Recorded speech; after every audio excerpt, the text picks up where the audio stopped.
Welcome to the So Much More podcast, where we talk with people in the custom window treatment, soft home furnishings industry, and so much more. I'm your host, Ciel DeGuglielmo. My guest on the podcast today is Abby Glassenberg. She is the co-founder and president of Craft Industry Alliance, which is the trade association for the crafts industry. The organization has over 2,000 members in all different sectors. She's also a sewing pattern designer, teacher, and journalist. Abby lives in Wellesley, Massachusetts with her husband, 3 children, and a rescue dog named Steve. If you've listened to the podcast for any length of time, I have referred to the fact that Abby's podcast is most of the reason I got started doing this podcast. I would listen to hers, I would listen to the questions that she asked, and keep saying, somebody in our industry should be doing this. And it was really an honor for me to spend some time with her today and hear more about her story. Just like so many of us, there are a lot of correlations in how she got started and how her business has grown and changed. And I love some of the advice that she gave. I really hope that you enjoy hearing from Abby today. Abby, thank you so much for taking the time to talk with me today. I really appreciate it. Of course, I'm very happy to be here. Well, for those of you who are listening, I have mentioned Abby's name in the past, and Abby is part of the reason the So Much More podcast exists, because I used to listen to her podcast, your first podcast, and would think about how someone in our industry should be interviewing people the same way that she is. So let me welcome you and have you introduce yourself and tell us a little bit about yourself, Abby. Sure, absolutely. So I'm Abby Glassenberg, and I'm the co-founder and president of Craft Industry Alliance, which is the trade association for the crafts industry. And I started out as a 6th grade social studies teacher, and then was on maternity leave and started a craft blog, which started in 2005 and led to launching a new career in the crafts industry as a sewing pattern designer for stuffed animals and dolls. And then also as a blogger and author, and then journalist, and then co-founder of this association. So absolutely was not a path I could have foreseen, but it's been pretty fun. Exactly. And I think I originally found you not because of the podcast, probably because of your blog. And I was actually searching through my files this morning. I know I bought a couple of your patterns and made them as gifts for people. And and I think that's why I dug a little deeper to find out more about you. And I was like, oh, she has a podcast. And I loved listening to that. So did you ever go back to teaching? Well, I'm now English as a second language or additional language teacher as a volunteer opportunity here in the town where I live outside of Boston. Okay. But for adults, so I got an additional. I have a master's degree in education, but I got an additional certification to be able to teach English as an additional language, and I've been doing that for 5 years as a volunteer. So I didn't go back into the classroom sort of more traditionally, but I'm still teaching. Yeah. Right. All right. So I want to dig a little bit deeper into how your business started. I know at some point you questioned the name of your business and why you chose it, but it was While She Naps, which was actually a lovely name because that's when you were getting your business done, was while your daughter was napping. So tell us a little bit about how you were managing that and how did you decide to start that as a business? Yeah, good question. So I was tuned into blogging after reading an article in the New York Times about blogging. And I thought, well, maybe there's craft blogs out there because I've always been a crafty person. And so I was like, this was in the early days, maybe 2004 when I read this article. And so I started looking around to see were there craft blogs, and sure enough, there were. It was a small group of people, and I started reading them and commenting on them. And back then, people used Flickr for different challenges, and so there was a woman in Australia who was running a challenge called, and it was about sewing a stuffed animal, and so. I thought, okay, I really didn't understand how it worked. I thought I would have to mail the stuffed animal to Australia. I was totally not clued into this. But no, you just took a picture and posted it on Flickr, and that was how you participated. And she put up a monthly challenge. So through that, I started making little monsters and things like that. And that was the very beginning of making stuffed animals and dolls. And then I would take my daughter, whom I was home with. She was born in March of 2004. And so by May of 2005, we were going to the library for story time each week. And then after we'd get her books, I'd take her upstairs to the craft book aisle and pick out some, craft books, mostly from the 60s and 70s, that were about sewing stuffed animals and dolls. And I would just sew through them. I would just sew every single pattern while she was napping. And so I thought, I was out with my husband on date night. It was pouring rain. We were at Barnes and Noble. And I said to him, I think I could probably have a craft blog too. And he said, well, what would you call it? And I said, well, I'll call it while she's napping. So I wrote that down on a napkin and it looked like while she's snapping. So I was like, oh no, I'll call it while she naps. And that was literally all the thought that went into it. It was not supposed to be a business. It was just supposed to be a way to participate in this community because as many people know, when you are a stay-at-home parent, it's isolating, and you don't necessarily, I had built this career as a teacher, which is very, very social, and then all of a Right. sudden I was alone at home with an infant, and my daughter was very fussy as an infant, so she would cry all the time, and so when I would finally have those moments to myself, I just really wanted some adult interaction, and I couldn't leave the house. So the blog gave me that. And I thought, well, I want to be a participant and contribute. And that was really the very beginning of it. And I would just, sew things and take pictures I had a digital camera, and they were all blurry, terrible pictures. And I would just upload them and I would just post every day. And it wasn't just sewing. I also was learning to decorate cakes and I was making origami, which I've always loved to do. And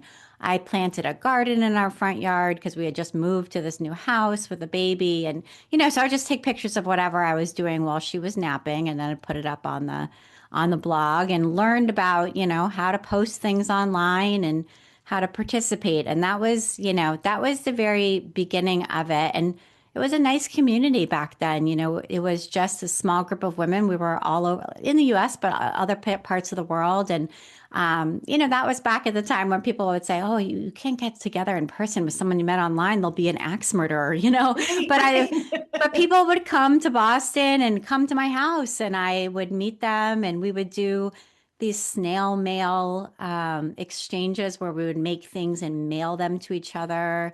And then a Right. package would come from, Germany and it would have all these cool handmade things in it. And it was just a very lovely way to be connected to a creative community of Mhm. women while I was home with a baby. And that was the beginning.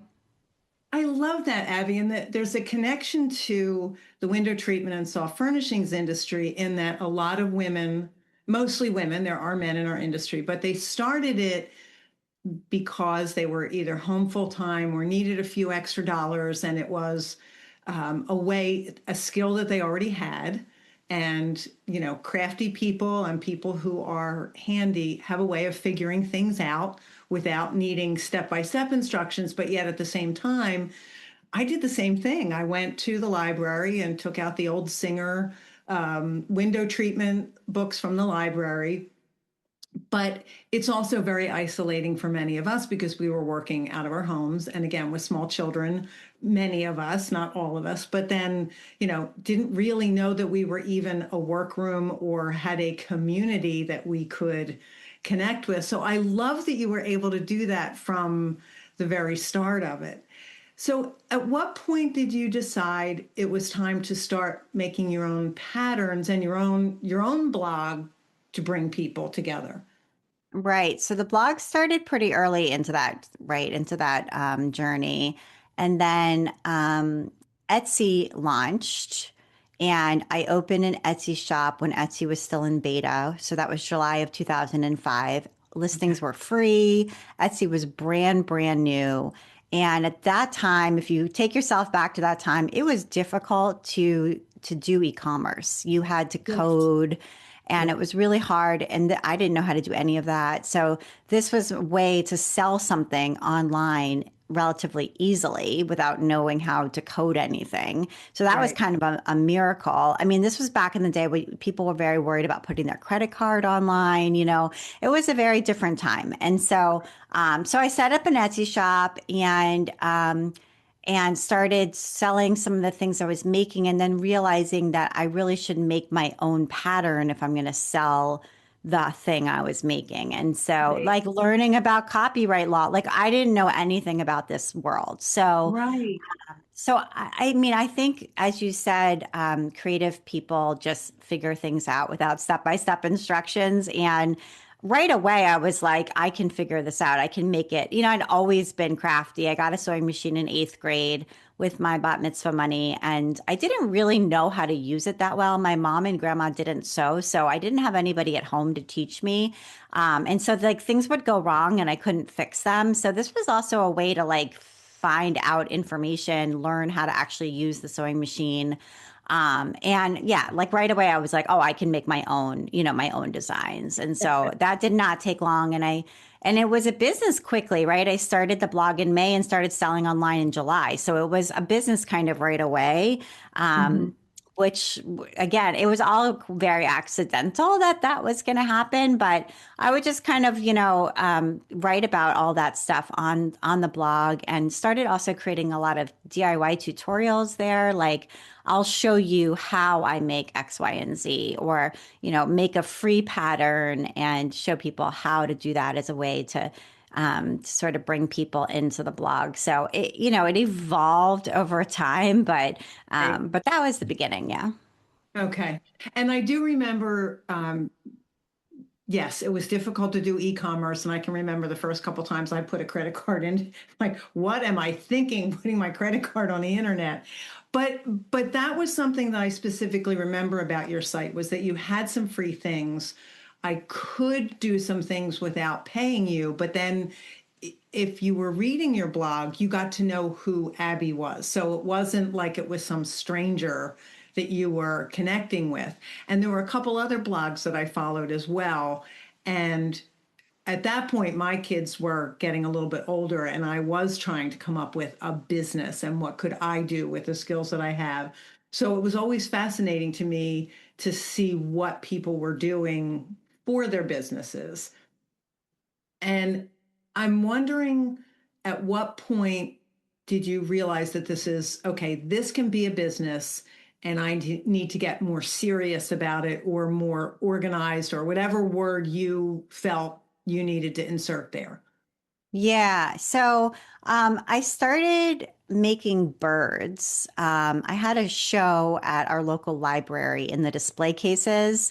Hmm. You could just apply for a show. So I applied, and I had all these stuffed animals. And one of the display cases, I just made birds for it. And I got some feedback actually from Lisa Congdon, who's now like really well known artist and illustrator. But she was super nice and was like, you should just make more of the birds. So I listened to her advice, and I made more of the birds, and I had shows in different galleries, one in Atlanta, and and I would like make a whole set of birds for these different shows. And it was sort of on that cusp of like fine art, soft sculpture, that sort of Right. thing.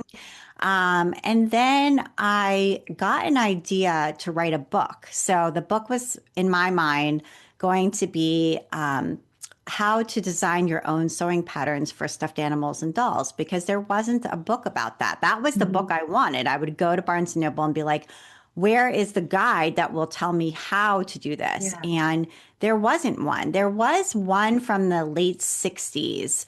At that time, craft books had very, very few color photos, and it was Uh, very old school. mhm. And I was like, I cannot believe nobody's written this book. So it was one of those things where I was like, I have to get this out there before someone else does because this is such a good idea.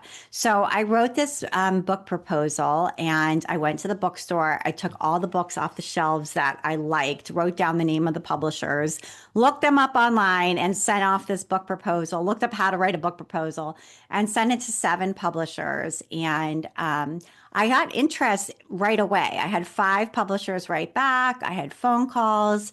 And the book proposal I had written was really complicated. Like in my mind, if you wanted to write a book, you needed to have this gigantic idea and all of this information. And I had way overcomplicated it.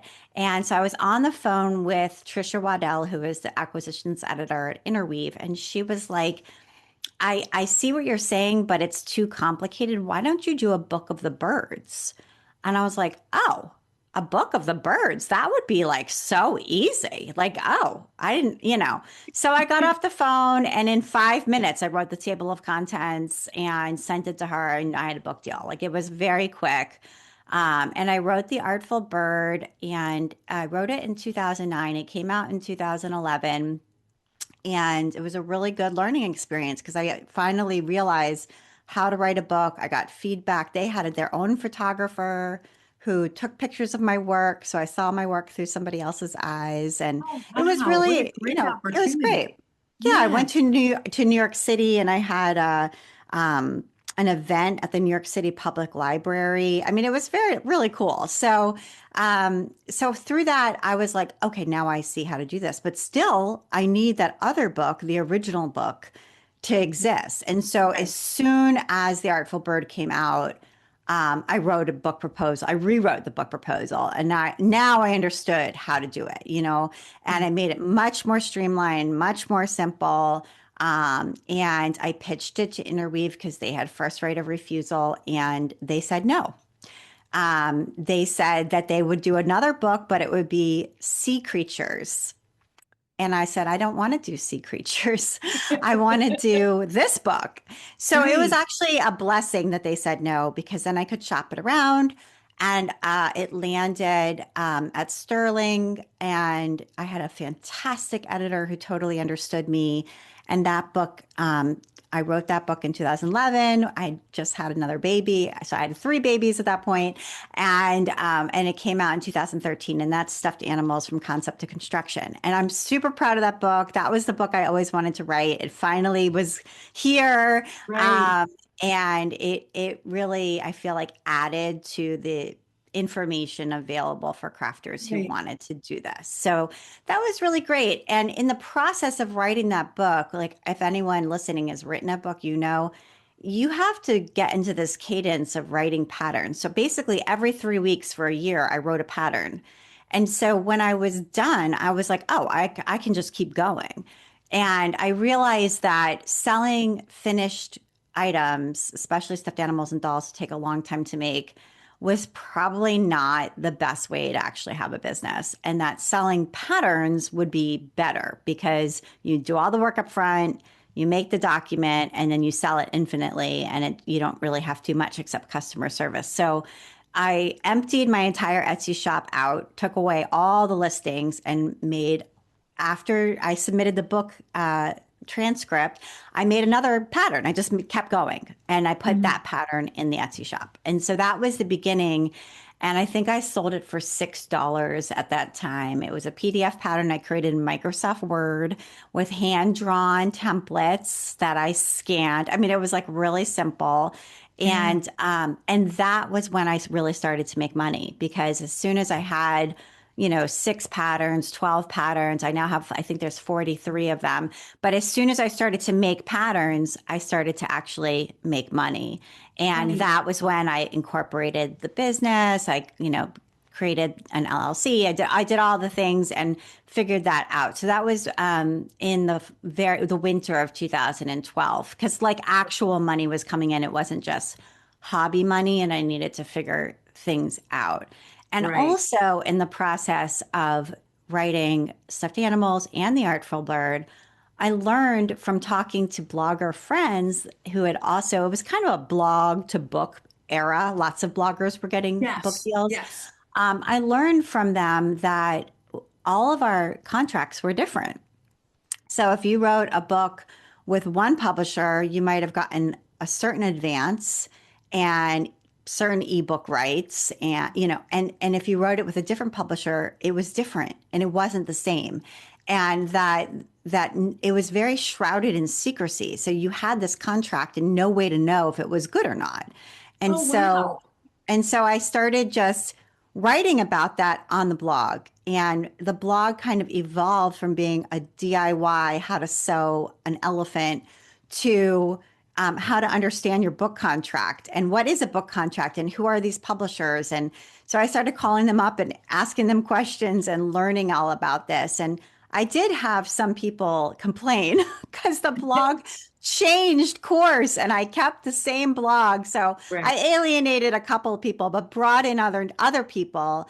And right, I honestly, I didn't really care just because I felt like if I'm going to keep going, it has to be interesting to me. Otherwise, I'm going to right, quit. So, right. so I just pivoted, and I also started a newsletter in the spring of 2013. And everyone had always said, you need to have an email list. And I was like, no, I have a blog. But people didn't know what blogs were even then. And I would do these gallery shows, and people would say, well, how can I keep up with what you're doing? And I'd say, go on the blog. And that was like really hard for them to do. So I finally kind of gave in and started a newsletter. And the newsletter really quickly became about craft news. It was about like the behind the scenes of how I didn't really understand, as I think most consumers don't, that there is an industry behind all of the things that you see. So there are, sewing machine companies and trade shows and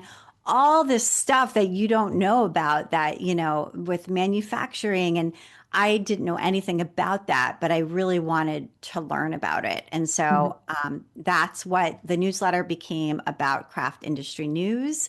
And and nobody was doing that at that time either. So I quickly Right. had 7,000 subscribers and was really focused on business after Stuffed Animals was published. Okay. And as you were talking, I realized the elephant is what I made. I remember making it for my niece and buying her is what's the book about the patchwork elephant? Oh, Um, yes, yes, Elmer. Elmer. Thank you. I bought the book Elmer and made her an elephant. And Yep. I really was searching through old files. I'm like, what did I make of Abby's? I know I bought Yeah. some of her patterns. It was the elephant. Hmm. Again, Abby, I see some correlations between what goes on in our industry. The curtains and soft furnishings resource library is a place where people can gather to talk about things, but there has been a lot of secrecy in the past about how much do you charge for things.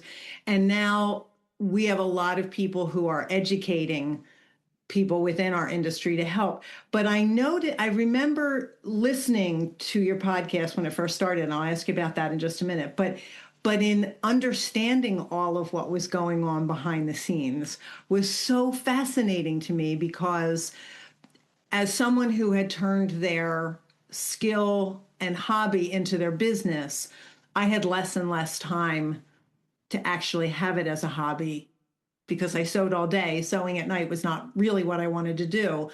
But I noticed that everything I did either was a different vendor or I had to buy something from somebody else. And I did start to get curious about, well, where is all this coming from and who's supplying it and all of that. But there wasn't anywhere to find out about that. Yeah, exactly. And I feel like one of the wonderful things about the internet is we can share information and get educated if you're Yes. curious. And I'm a Yes. curious person. And so, so it was, yeah, it was fascinating to me. My mom, growing up, my mom is a reporter and my dad was a lawyer. So, I like heard all of this information as a kid. So this was a time to like figure it all out. And yeah, it was very exciting. So yeah, and Yeah. I mean, I wasn't the only person who was doing some of that kind of stuff, and Mhm. still am not, but it was certainly a niche that was ripe for exploration. Like, what is the Right. business of craft? Okay. And so how did the podcast get started? So the podcast got started because, as I had said, I was an Etsy seller right from the beginning. I've been an Etsy seller for 20 years. And so in 2013, Etsy did a policy change where they allowed sellers to bring on production partners. And it was very controversial. They Remember that. did, yeah, they did like this sort of open house. It was a virtual event early on, and you could tune in from home, and they made the announcement and they talked about the why behind it, etc. So I tuned in and watched it, and I had written about Etsy, on and off, for a couple of years. And so I wrote an article on the blog covering it. Like, this is a change. Here's what they said. Here's why it happened. And I got an email later that day from someone at Etsy, Vanessa Bertozzi, and she was like, "Oh, we read your article and we'd love to talk to you about your article." And I was like, "I don't really need to talk to someone at Etsy about my article." But if I could record the conversation and share the recording with my audience, then that would be worth doing. And I thought, well, I told my husband, I'm like, they're going to say no. Who's going to let you record a conversation? So I'll just ask, because I don't really care one way or the other. So I just Great. said to her, I was like, I'll do it, but I'll talk to you. But can we record it? And can I publish the recording? And she said yes. So the next day we got on, I don't even know how we recorded it. It must have been on the phone. But anyway, we recorded this conversation and I asked her a bunch of questions, and then I had a recording and I had to figure out how to put it on the blog, which meant that I had to get like an audio host anyway. So I figured that out. I had no microphone. I didn't even wear headphones. I had no theme music. It wasn't a podcast. It was just this Right. this phone call. So I put that up on the blog, figured it out, put it on the blog, and it got downloaded 8,000 times in 24 hours and Wow. blew through my bandwidth. I had to up my audio hosting. And I was like, wow, that was really cool, that was something I could do. And I did a couple other interviews in the fall of that year. And I thought, this is great because I can call people up and ask them questions and then share the conversation. And Yeah. I had gotten an iPod for my birthday, so I had been listening to some podcasts at that point and some craft podcasts too. And I was like, I think I can just do this. So I started the podcast for real in January of 2014, and I thought I can do it twice a month on the first and third Monday of the month. I can't do it weekly because I have three kids, and Mhm. it just, they were young and all at home. And I was working while they were, at kindergarten for 3 hours. Like, this was all I could do. So, Right. and the way that I am, if I'm going to start something, it's going to be like, I'm going to be able to keep doing it. I'm just Right. one of these people who's like, I don't let go. So, I knew I needed to make it sustainable, and that was my way of doing it, was just have the cadence not be too frequent. But yeah, so I started it and slowly upgraded, bought a microphone, which is the one I'm still using right now, and figured out like how to edit the audio. I took a class on lynda.com, which is now LinkedIn Learning, to learn how to edit audio on GarageBand, and bought Shame. some, yeah, I got noise canceling headphones for my birthday. I just kind of slowly figured it out. I bought some royalty free theme music, Right. and just figured it out. And so in the beginning, I always had two guests at the same time because I was listening to this show that was made by the founder of Boing Boing, and he always had two guests. And so I was like, okay, I'll have two guests, and then at the end of his show, he always asked them for recommendations of things that they were really enjoying.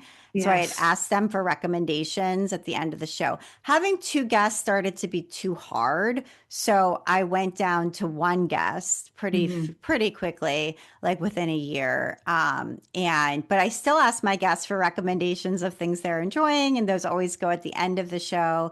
And pretty much the show has stayed exactly the same since then. And you have more episodes than me at this point, but I think we just published episode 307. So, it's been a great journey. And for anyone who's considering starting a podcast, it is a lot more work than it initially appears. Yeah. However, it builds your network in such a wonderful way because once you've had an hour-long conversation with somebody, oh, I know how I originally recorded. It was on Skype. That's how it Yes. was. Okay. My first couple were on Skype It too. just came to me. Yeah. But once you've had that recording, and I was going to say because of the video aspect, both on Skype and on Zoom now, you get to know that person, and you then it's been great for reporting the news because that person now it becomes a source, or you can at Yeah. least ask them like, "Hey, I heard this. What's going on?" And so it's just been a real joy to do, but it is a lot of work, and I think Yes. it appears as though it is not a lot of work. Mhm. And I understand why that is, but it actually is a lot of work. So, but I it's like to it's think good we're work. so good at it that it looks like it's not a lot of work. I'm going to give us both a little pat on the shoulder. We make it look easy, and so therefore we're doing it well. Okay, sure, we'll take that. Let's go with Yeah. that. So I remember my workroom is in my basement, and talk about lonely, hanging out in my basement. But I can remember so many times listening to your guests, and I loved that you asked for recommendations. And part of the reason I even set up my podcast the way I did was you asked a lot of the same questions to people. It was, I don't like this word, but I use it about my own. It was a little bit formulaic in that I knew what to expect. And I loved that. There weren't there might have been surprises of answers, but I knew what questions basically you were going to ask. So I could be focusing on what I was working, but listening and enjoying the person that you were interviewing. And very often jotting down whatever people were recommending at the end so I could look it up on the internet later. And I Oh, love, yeah. So many times when I was listening to the Boing Boing podcast, I would just be on my phone. I would order the thing that they recommended right then. I would like, they're like, this book, I love this book. And I'd be like, oh, I'm buying the book. I just bought it, yeah, so I just think those recommendations are great. And yeah. I've learned a ton and bought a ton of things because of them. So, Yeah, I happen to be that person too on my yep. phone and ordering before the podcast is Yeah. over. Yeah. But to your point about the connections, Abby, when I started my podcast, I thought there might be a few different stories in how people started their business. I'd probably interview maybe 5 to 10 people, and that would be it. Oh, And after the third interview, I went, wow, we all are really different. We have things in common, but we all have different stories. And I do ask a lot of the same questions, but then at some point, some of the answers really started to surprise me. And people would give me an answer and we'd go off on things that had nothing to do with a workroom or window treatments. And they were just such fascinating conversations. But then I felt like I had either a new friend or a new connection. And we meet up at the Custom Workroom Conference every year. And there are people who I only see across the screen in Zoom until we get to the conference. And then I get to see them in person. And it's just a whole different experience that way. yeah. Oh, absolutely. And that's how I met the person that I co-founded Craft Industry Alliance with. So she was a guest on the podcast. I mean, she's a blogger as well, Kristen Link, and her blog was called So Mama So. She had one of the first online fabric stores, and the Okay. blog was the sort of, content component of the fabric store. Yeah. And anyway, so she and I connected through her blog and my blog, and then she came as a guest on the podcast. And then at that time, I was considering turning this newsletter that I mentioned into something that the industry would pay for. I was Right. thinking about making it something that you would sort of write off as a business expense, but pay a small fee to access. This was before Substack. It was not easy to charge for a newsletter back then. Right. This was like 2014, but I was starting to figure that out. And she called me up and said, "Why don't we start a craft business conference together?" And I was like, however good of an idea that sounds, I have three little kids. I can barely even go to a craft business conference, much less start one. Like I am Organize it. overwhelmed. I Yeah. can't leave my house. So we got on the phone and started talking about, I was like, but I'm working on this paid newsletter situation. And so we started talking and we kind of came up with this third idea, which would be a trade association, because there were existing trade associations, primarily the Craft and Hobby Association, TNNA, which is the Association for People in the Yarn Industry. But primarily, they were an older model, which is they centered around the trade show. So they would have an annual or twice a year trade show. And when you joined the association, what you got was a ticket to the show. That's what you really got. And so we thought, well, we won't have a show because there's already shows. And instead, we will provide all the great stuff you would get at a show, but all year round and online. So it would Okay. be a new kind of trade association that served this sort of new model of business. Mhm. And that was the idea. And we spent 10 months building a website. We put up a landing page and people signed up that they were curious to learn more. And we launched in October of 2015. And Okay. we both came from sewing. She had a sewing blog. I also had a sewing and business blog.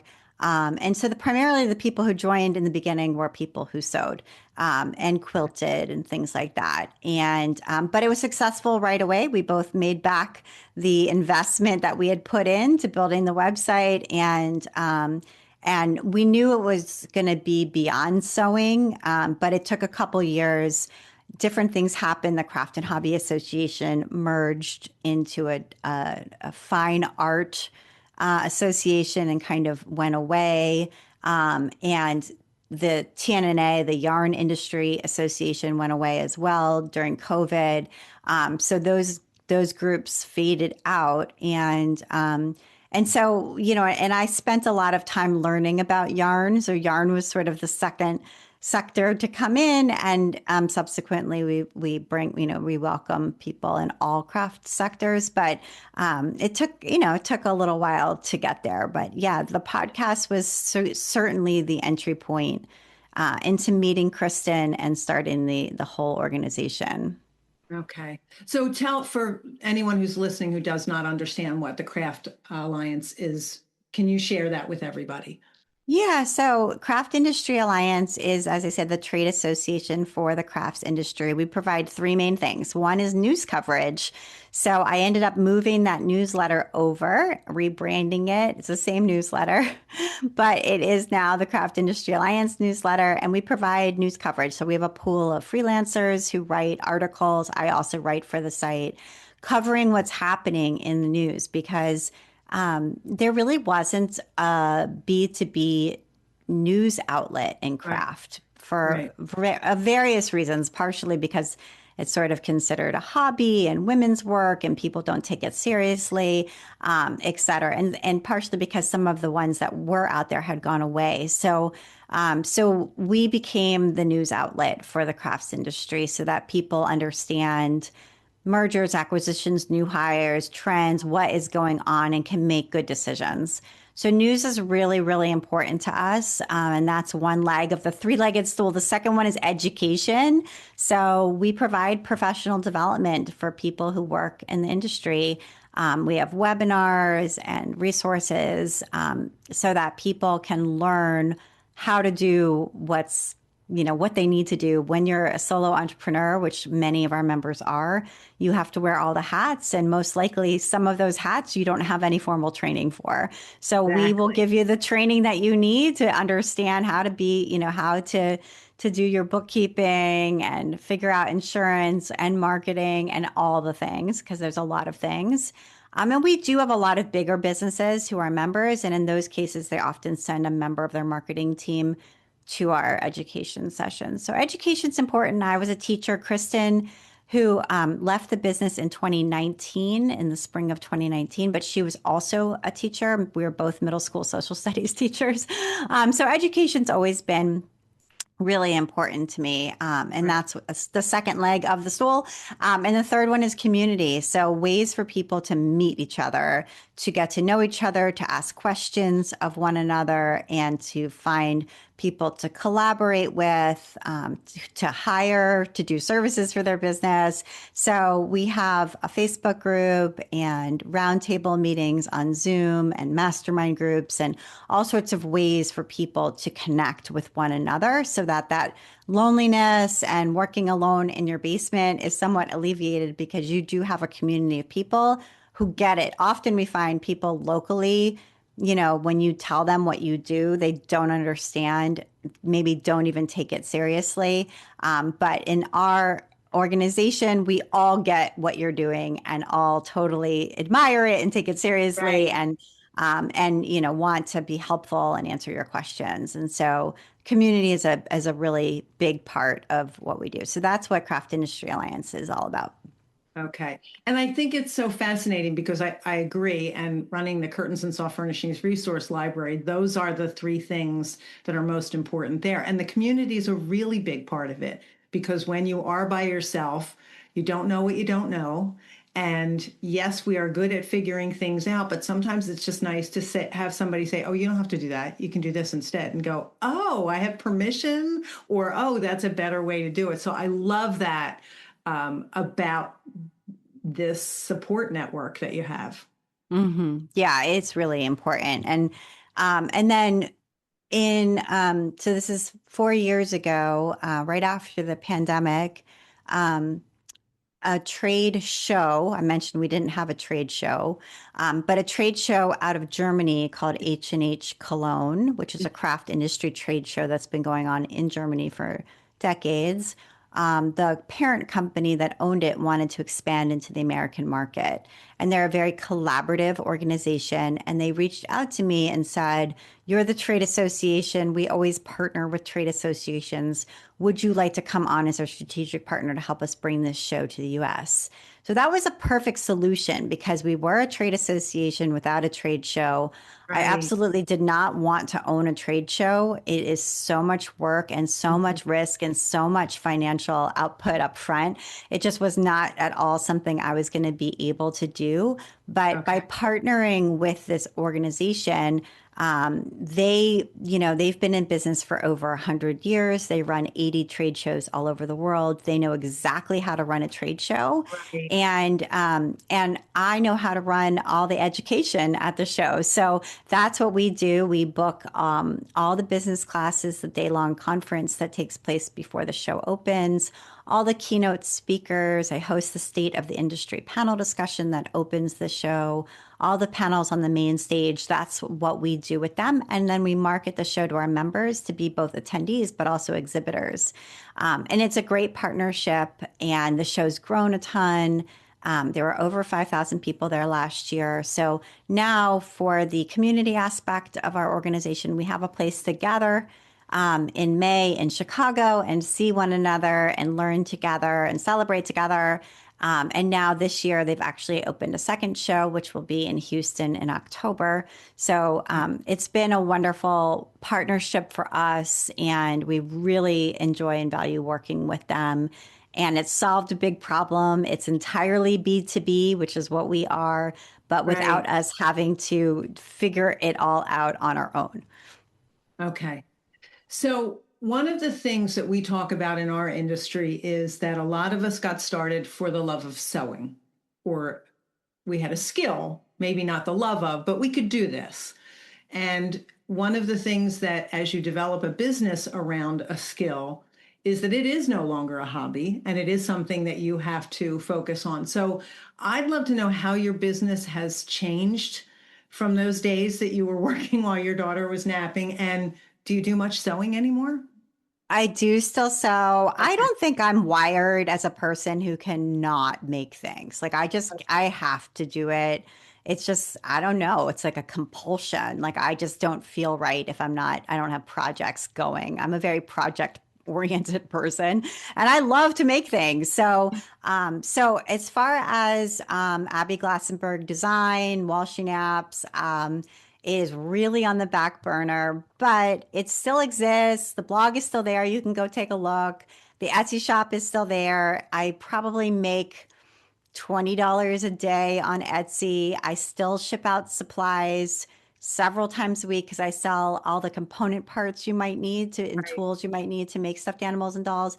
And I still wholesale all of those supplies and, safety eyes and hemostats and all the things and sell them. So I still have that craft business. It is very, very small in comparison to Craft Industry Alliance, which is my full-time job. I have 3 employees with Craft Industry Alliance, and it truly, I mean, it's more than a full-time job. It is very all-consuming, and so that really has taken over, which is a joy, and honestly, probably a better fit for my personality because Mhm. although I am a fairly good artist, there are a lot of people out there who design stuffed animals and dolls who are definitely better artists than me. So, and I totally like applaud them. I I still really enjoy making stuffed animals and dolls, but primarily now I do other kinds of sewing. I embroider, cross stitch.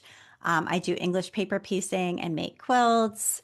I mean, I do sashiko.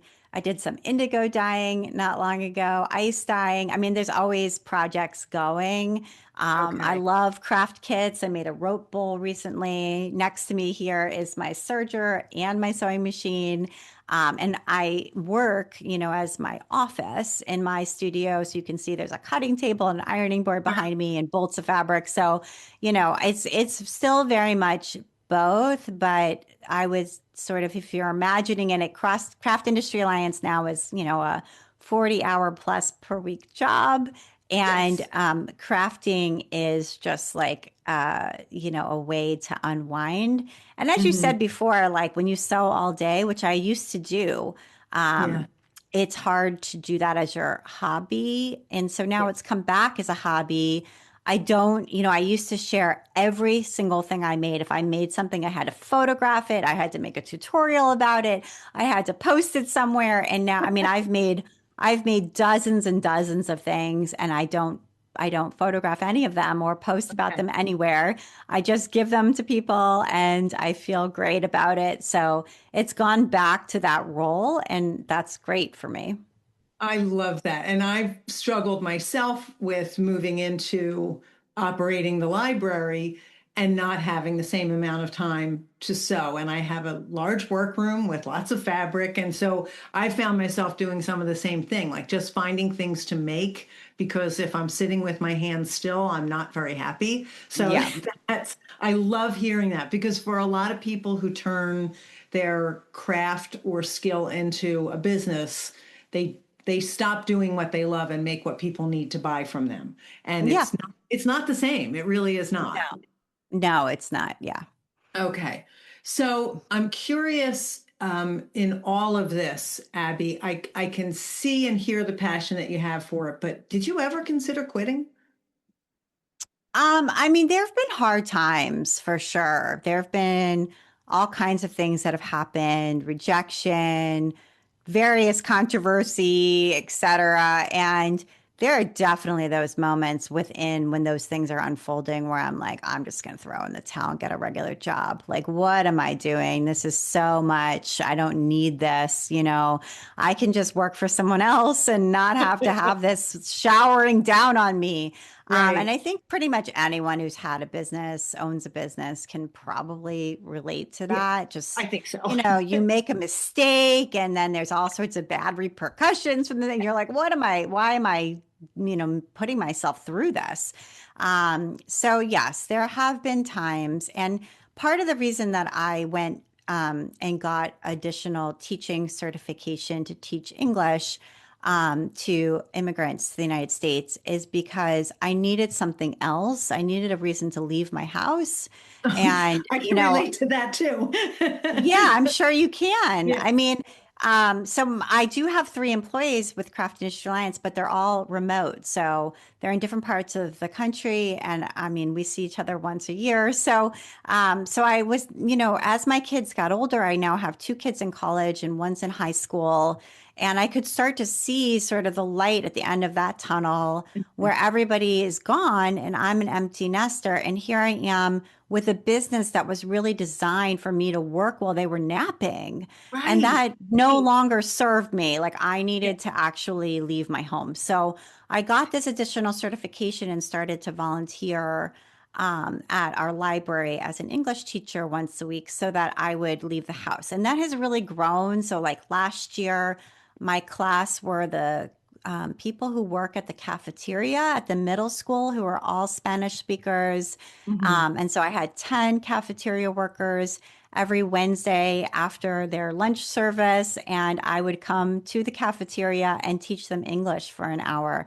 And it was just such a joy to get to know Yeah. them and be in a totally different environment, back in a school, back in public school, and back to teaching, back to being up in front of the whiteboard. And, so I really enjoyed that. So that has helped create balance. And Okay. once I started teaching, right now I have three women from Russia who are in my class on Fridays. Once I started doing that, I stopped feeling like I needed to get a real job and get out of here. Okay. It just kind of something clicked in my brain, and I'm like, okay, I have enough outside of craft, outside of my house Mhm. interaction. I'm very introverted, so I can stay at home and work on my projects all day long.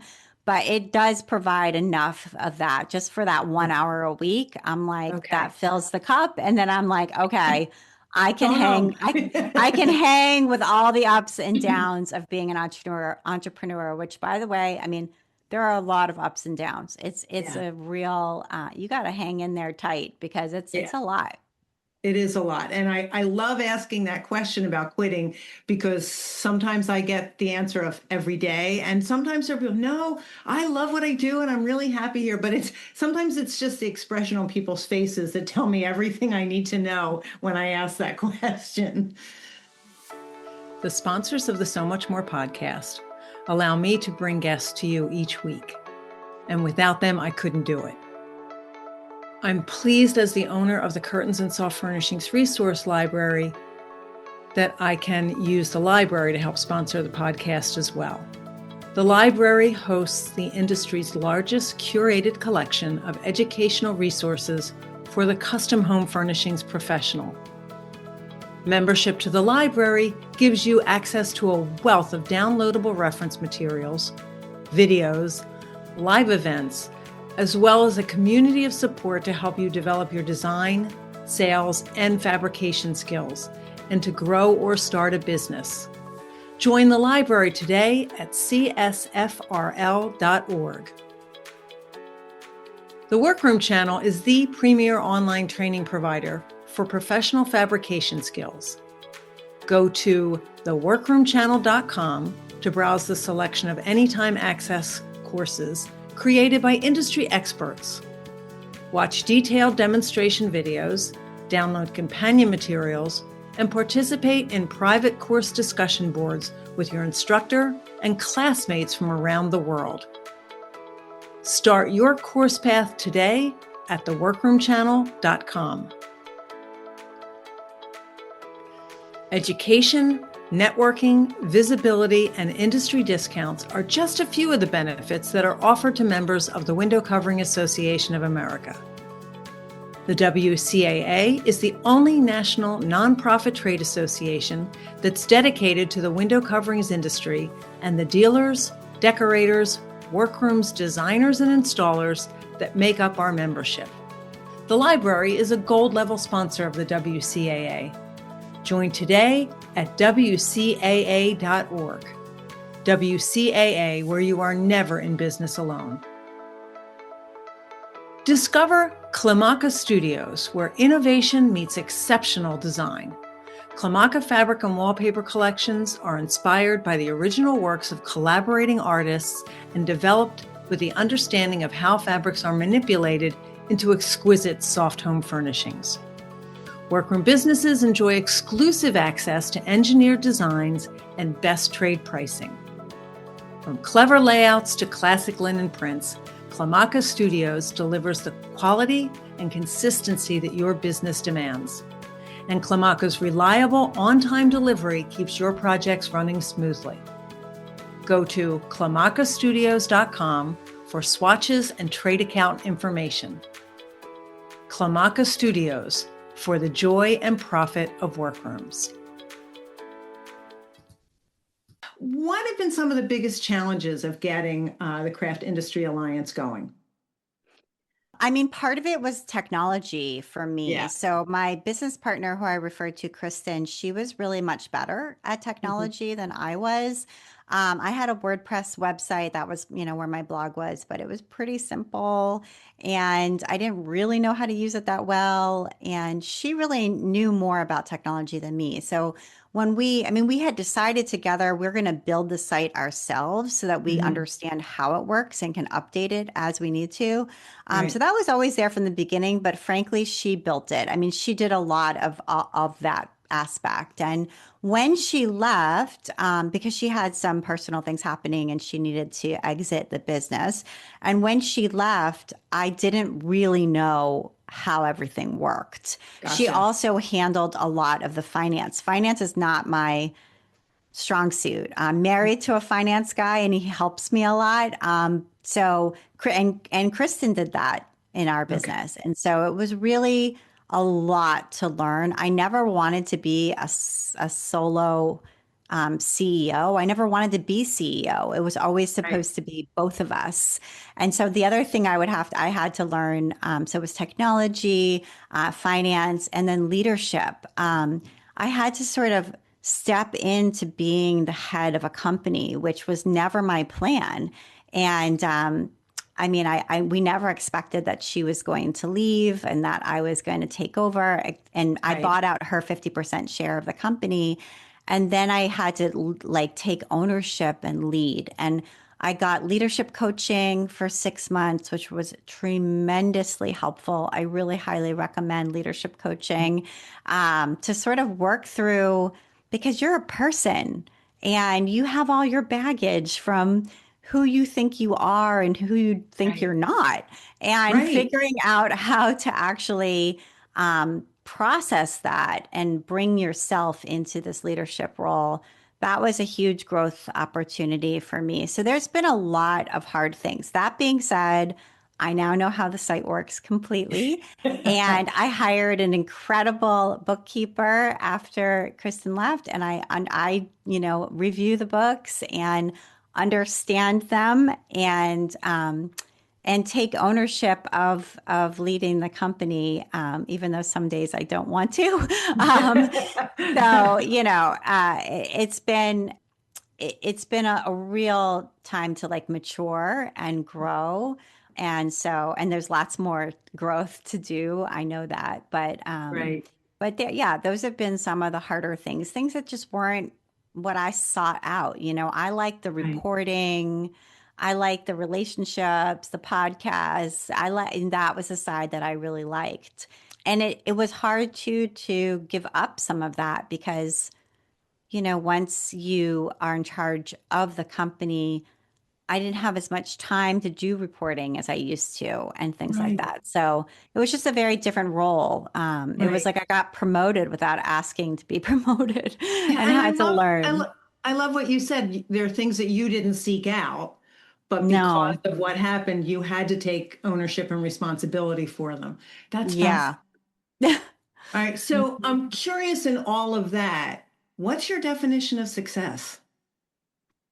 I mean, I really look to our members and their success as Hmm. a way to gauge our success. So I was just at QuiltCon, which is a giant consumer show put on by the folks who run modern quilting, Hmm. and I was walking around. It was in Raleigh this year, and I walked into one of our members' booths, and she had somebody there working in her booth to help her. And so I started talking to her as well. And it turned out that they'd met through one of our mastermind groups. And in fact, Oh, she had wow. another person working later in the week and who was also a member of her mastermind group. So, it was like their relationship was formed through our organization connecting them. And Yeah. now they were like really great friends and helping each other. And so that kind of thing, that's what to me, I'm like, knowing each other allowed you to be more successful. And that is what really I think is the best way to gauge our success is their success. I love that. I love that. So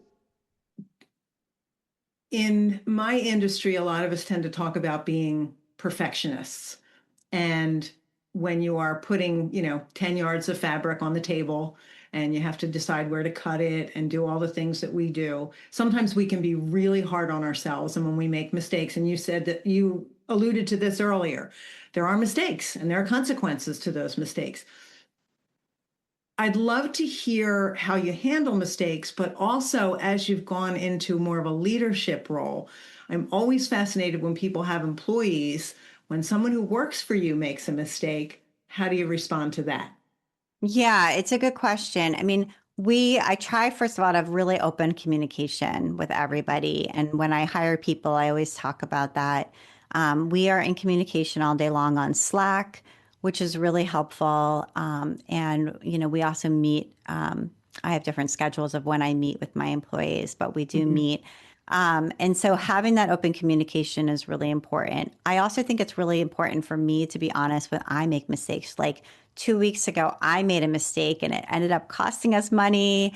And I just try to be extremely honest and be like, this is what I did. This is why I did it. What I was thinking in the moment. Now I realize this is why it was wrong. And Mhm. here's what is going to happen in order to fix it. And I really encourage if they're questioning something, they aren't sure about something, take a screenshot or share your thought in Slack. We are all here to discuss it together and make a decision together, so that nobody's left hanging out to dry. That being said, if and when, and it always does happen, and an employee makes a mistake, I work with them, try to, I really value honesty to do what we need to do to fix it. And Mhm. I take full responsibility for it, complete responsibility for it. So I never want to throw somebody under the bus or anything like that. Like in the end, the buck stops with me and their mistake is my Right. mistake.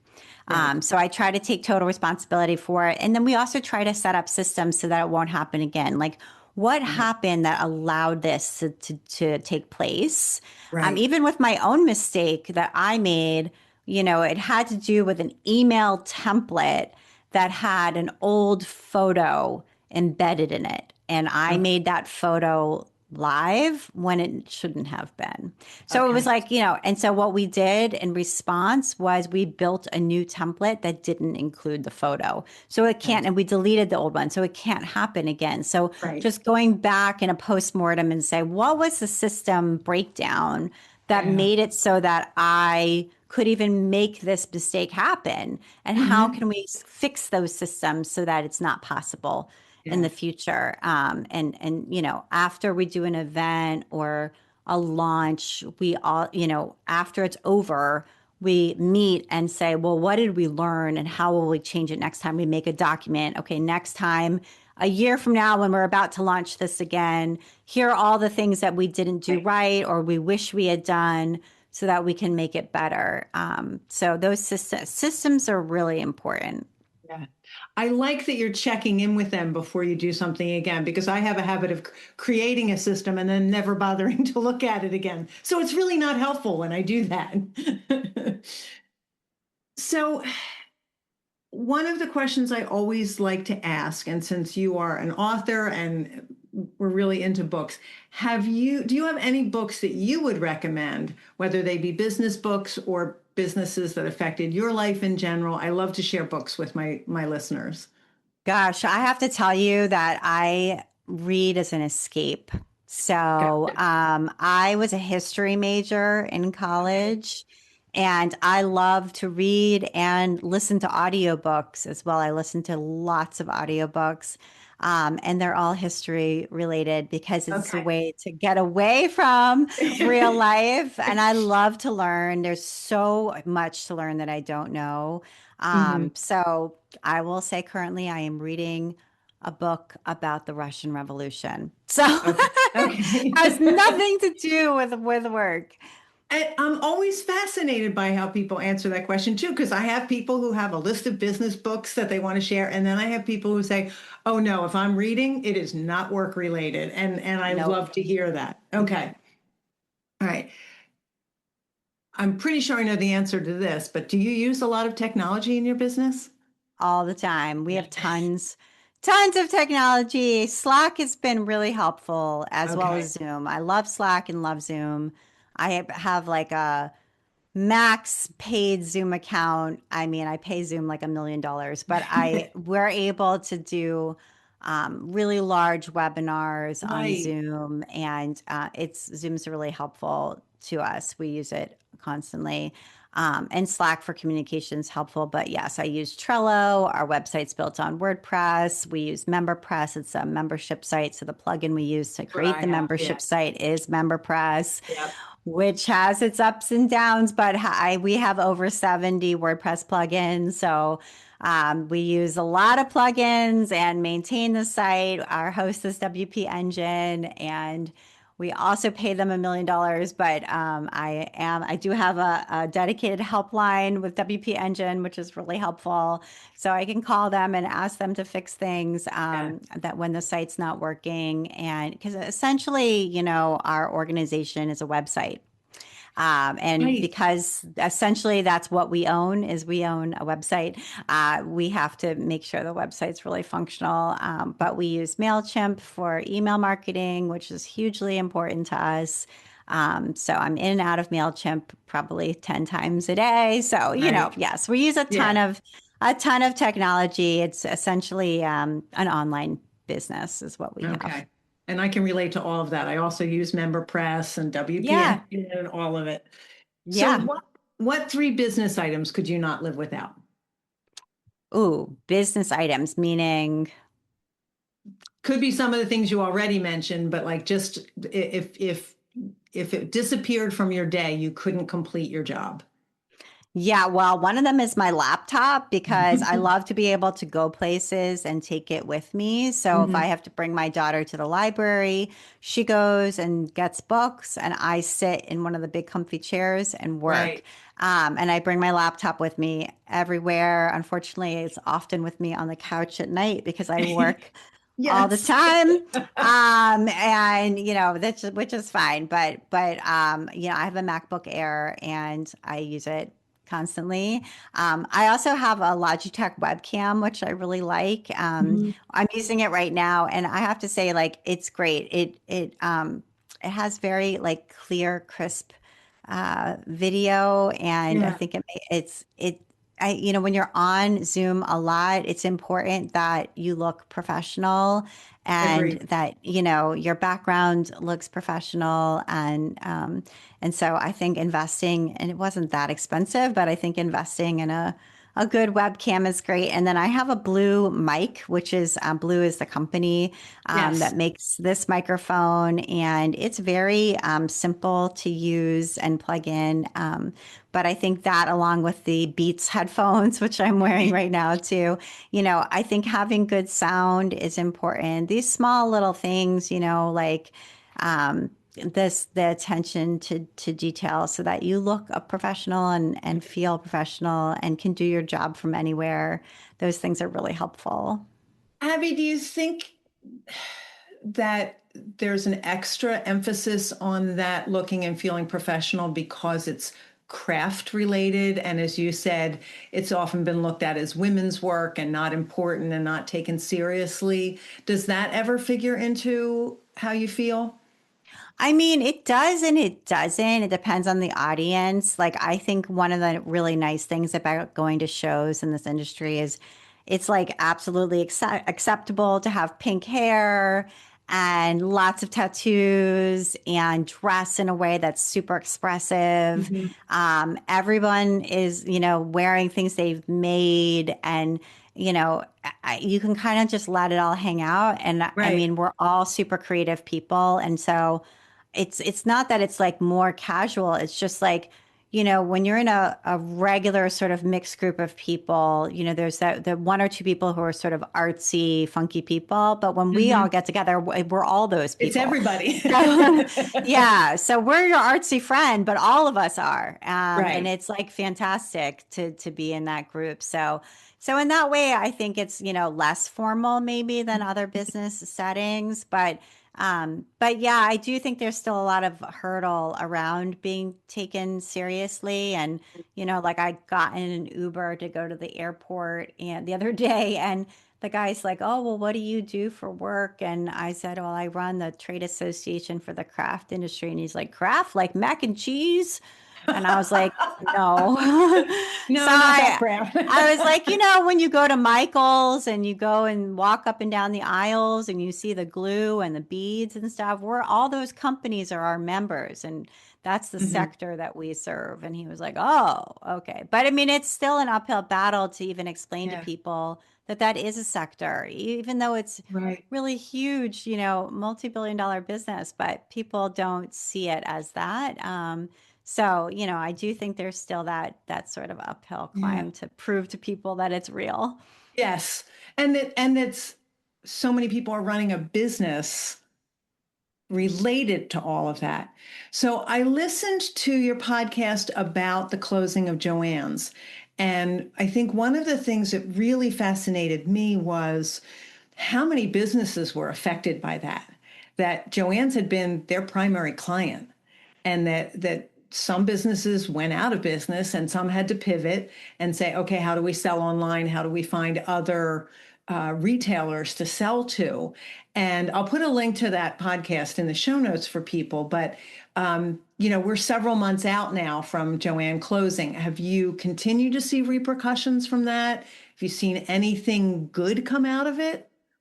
Yeah, it was tragic in all honesty. I mean, I talked to in that podcast too with influencers and content creators for whom Joanne was supporting. I mean, Mm-hmm. we lost 800 stores, that Yeah. sold sewing supplies in 1 month. Yeah. That was a massive blow, and it's as you said.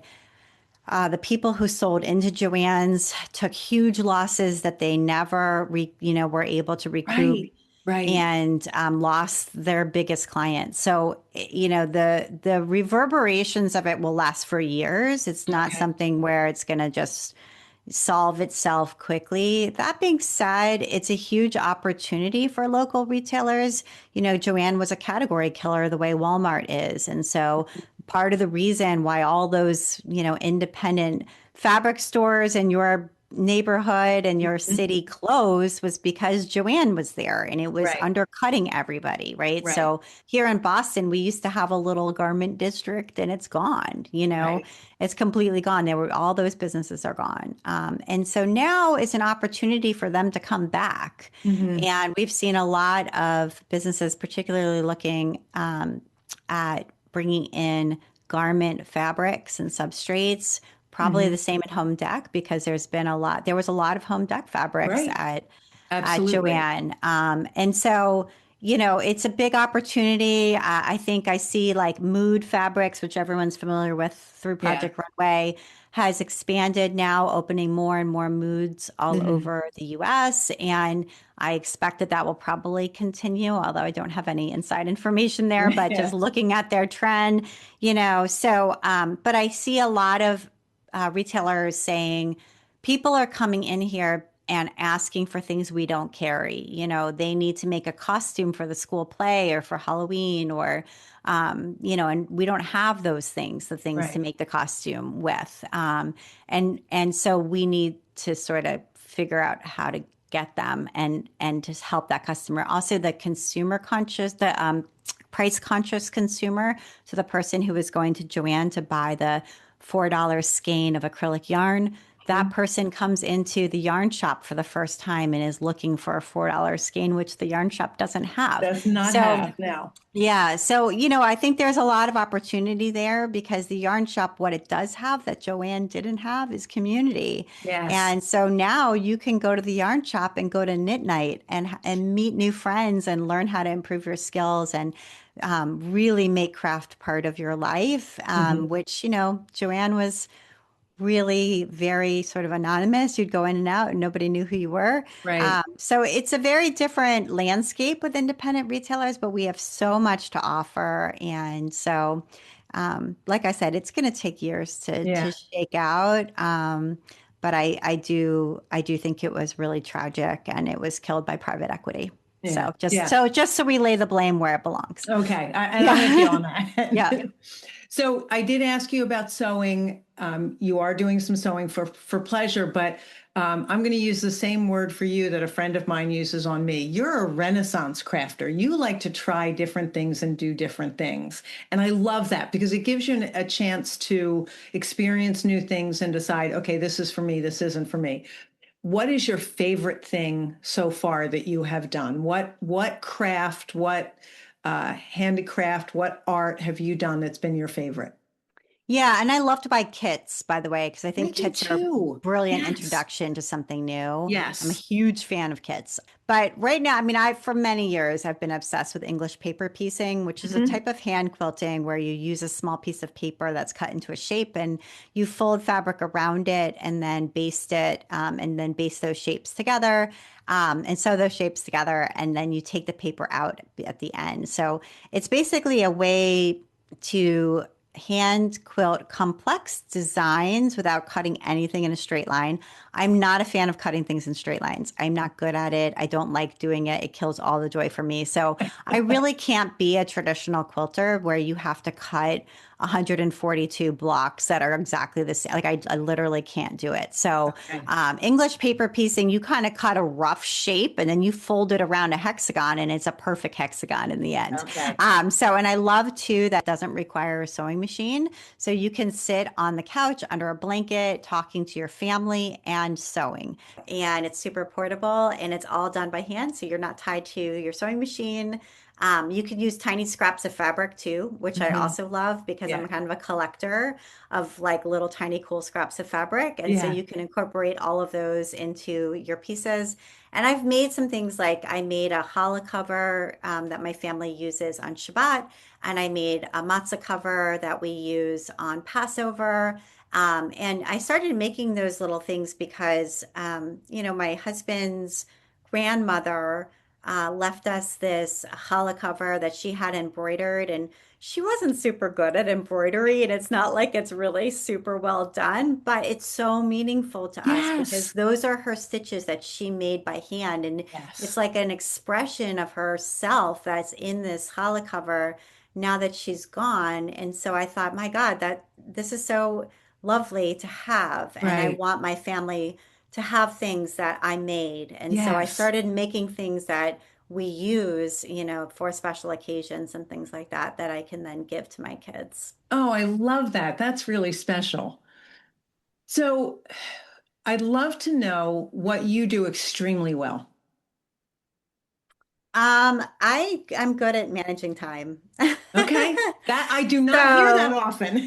yeah, I know. It's funny because I have one kid who's like me and two kids who have terrible time management. They would say that themselves. But yeah, I don't procrastinate. I just don't. If I need to get work done, I have a legal pad next to me on the desk, and I have a list in Google Calendar.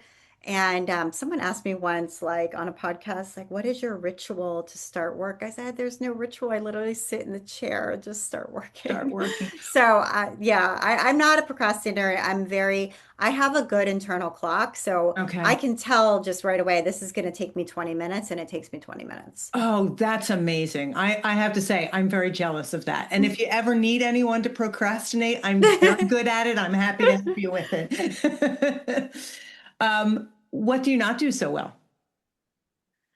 I'm not good at parties. I'm not good at hosting parties. I Okay. don't like to go to parties.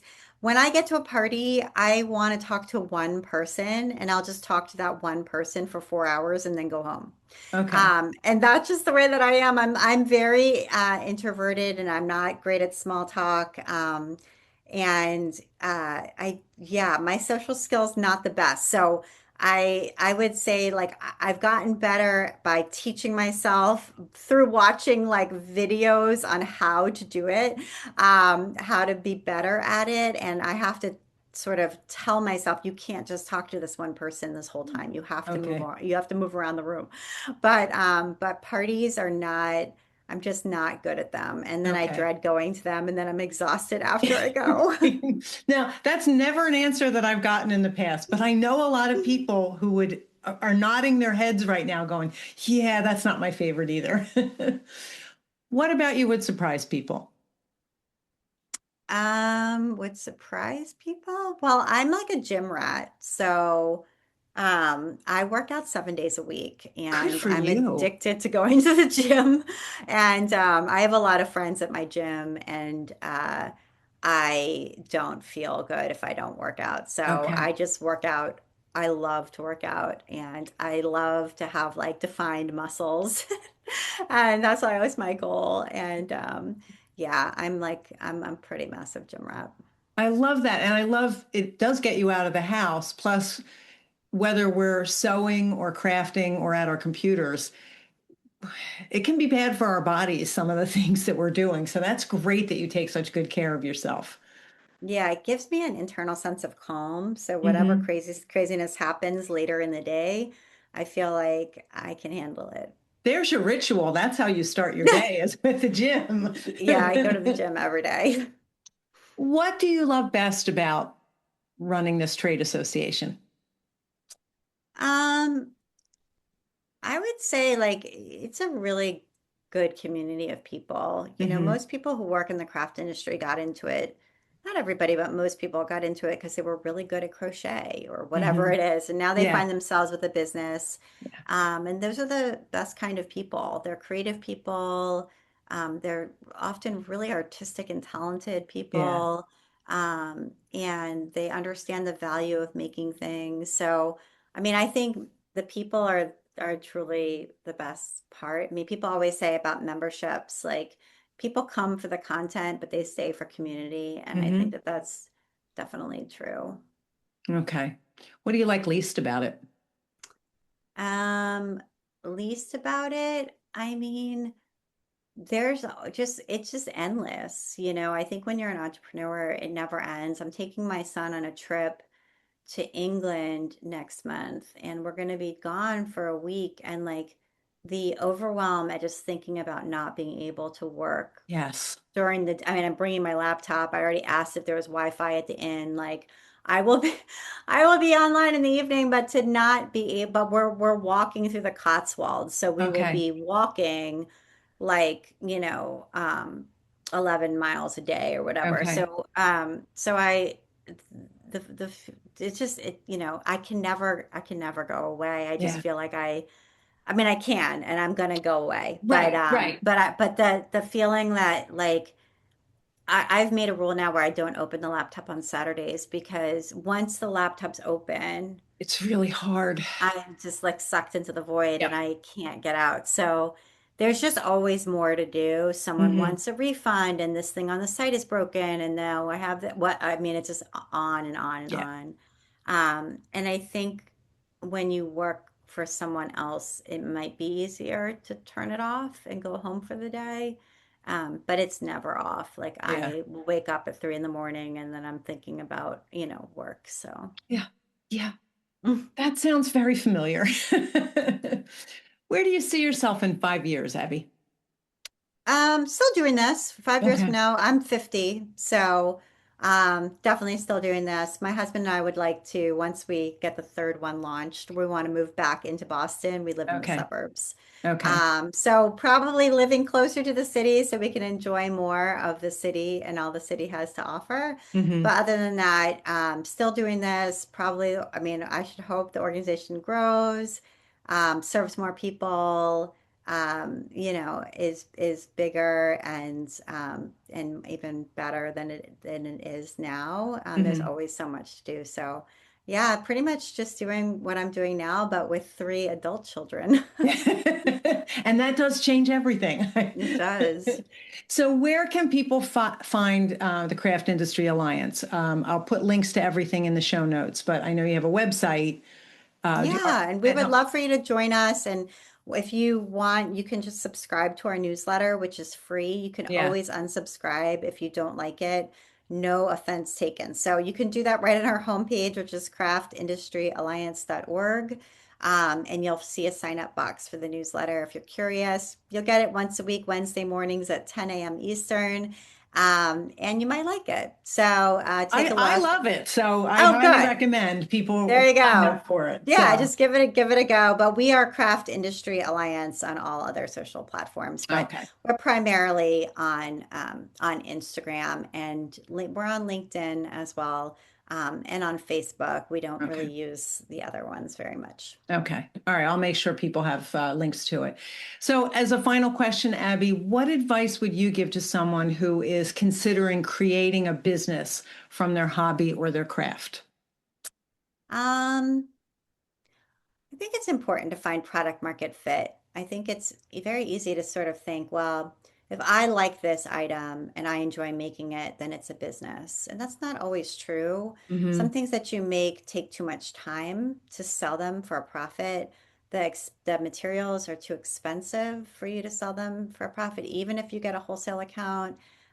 Or there's just not enough other people out there who like that product enough to buy it. And Right. so it just isn't a business. You might be able to sell a few of them, but it's just going to prove frustrating. So I think it's really one of the things I love about Etsy is that it's a really nice place to sort of explore and see if you have product market fit, or even doing a local fair, like a local craft fair, where you can watch people interact with what you've made and Hmm. learn.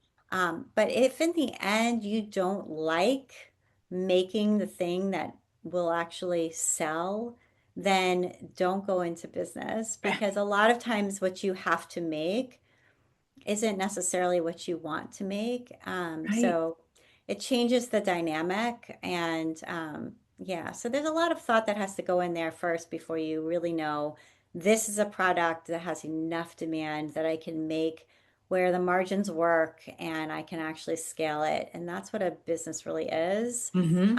And if those things don't sound appealing to you, you don't have to turn your side hustle into a business, no matter how many times your cousin at Thanksgiving says you should. So I love that.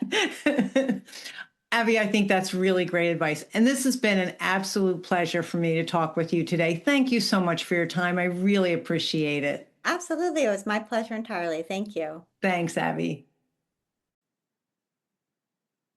I really hope that you enjoyed hearing from Abby today. It was truly a thrill for me to spend some time with her and see how her business has evolved. Like so many of us, it started one way and ended up as something completely different. I love how important community is to Abby and to everyone who's involved with the Craft Industry Alliance. And there's also something about the broad spectrum of the different kinds of crafts that people are involved in that appeals to me because, as I said, love to try new things, love to learn things. I also love that Abby loves kits. I've ordered lots of kits just to try something, just to spend a little bit of time learning something new that's outside of window treatments. I hope you enjoyed hearing from Abby today. Thank you so much for listening. I hope you have a great day.